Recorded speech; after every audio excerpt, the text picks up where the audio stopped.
ಓಂ ಶ್ರೀ ಗುರುಭ್ಯೋ ನಮಃ. ಹರಿ ಓಂ. ಶ್ರೀಮಾತೆ ಶ್ರೀ ಶಾರದಾ ದೇವಿಯವರು ಹೇಳುತ್ತಾರೆ, ಮಗು, ಸಂದೇಹಗಳು ಬರುವುದೇನೋ ನಿಜ, ಆದರೆ ಶ್ರದ್ಧೆಯೂ ಬರುತ್ತದೆ. ಶ್ರದ್ಧೆ ಸ್ಥಿರಗೊಳ್ಳುವುದೇ ಹೀಗೆ. ಮಗು, ಶ್ರದ್ಧೆ ಏನು ಅಷ್ಟು ಸುಲಭವಾಗಿ ಸಿಗುತ್ತದೆಯೇ? ಅದು ಕೊನೆಯ ಮಾತು.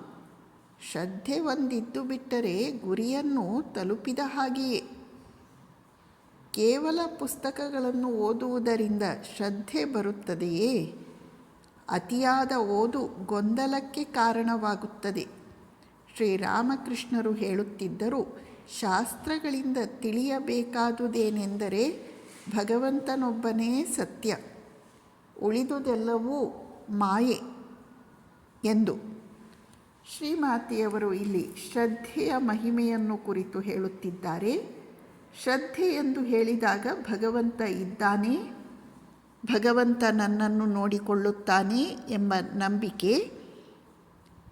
ನಾವು ಒಂದು ಬಸ್ ಹತ್ತಿ ಕುಳಿತಾಗ ಆ ಡ್ರೈವರ್ ಬಗ್ಗೆ ನಮಗೆ ಏನೂ ಗೊತ್ತಿರಲ್ಲ, ಆದರೆ ಅವನು ನಮ್ಮನ್ನು ಸುರಕ್ಷಿತವಾಗಿ ನಾವು ಎಲ್ಲಿಗೆ ಹೋಗಬೇಕಾಗಿದೆಯೋ ಅಲ್ಲಿಗೆ ತಲುಪಿಸುತ್ತಾನೆ ಎಂಬ ನಂಬಿಕೆ ನಮಗೆ ಇದೆ.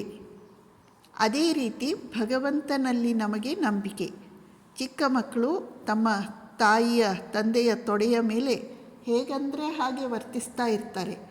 ಅವರಿಗೆ ನಾನು ಬಿದ್ದು ಹೋಗುತ್ತೇನೆ ಎಂಬ ಭಯ ಇರಲ್ಲ, ಏಕೆಂದರೆ ಅವರಿಗೆ ತಮ್ಮ ತಾಯಿ ತಂದೆಯರ ಮೇಲೆ ಅಷ್ಟು ನಂಬಿಕೆ, ಶ್ರದ್ಧೆ ಇದೆ.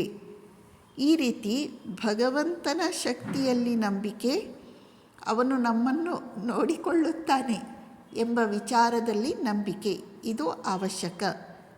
ಶ್ರೀಮಾತೆಯವರು ಹೇಳುತ್ತಾರೆ, ಸಂಶಯಗಳ ಮಾರ್ಗವಾಗಿಯೇ ಹೋಗಿ ಮುಂದೊಂದು ದಿನ ನಮ್ಮ ಶ್ರದ್ಧೆ ಬಲಪಡಬೇಕಾದದ್ದು. ಪ್ರತಿ ಬಾರಿ ನಮ್ಮ ಮನಸ್ಸಿನಲ್ಲಿ ಸಂಶಯ ಮೂಡಿದಾಗ ಅದನ್ನು ಪರಿಹರಿಸಿಕೊಳ್ಳಲು ನಾವು ಪ್ರಯತ್ನ ಮಾಡಬೇಕು.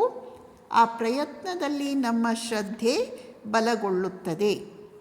ಇದೇ ಮಾರ್ಗದಿಂದ ನಮ್ಮ ಶ್ರದ್ಧೆಯನ್ನು ನಾವು ಹೆಚ್ಚಿಸಿಕೊಳ್ಳಬೇಕು. ಮತ್ತೆ ಹೇಳುತ್ತಾರೆ, ಶ್ರದ್ಧೆ ಸುಲಭವಾಗಿ ಸಿಗುವುದಿಲ್ಲ.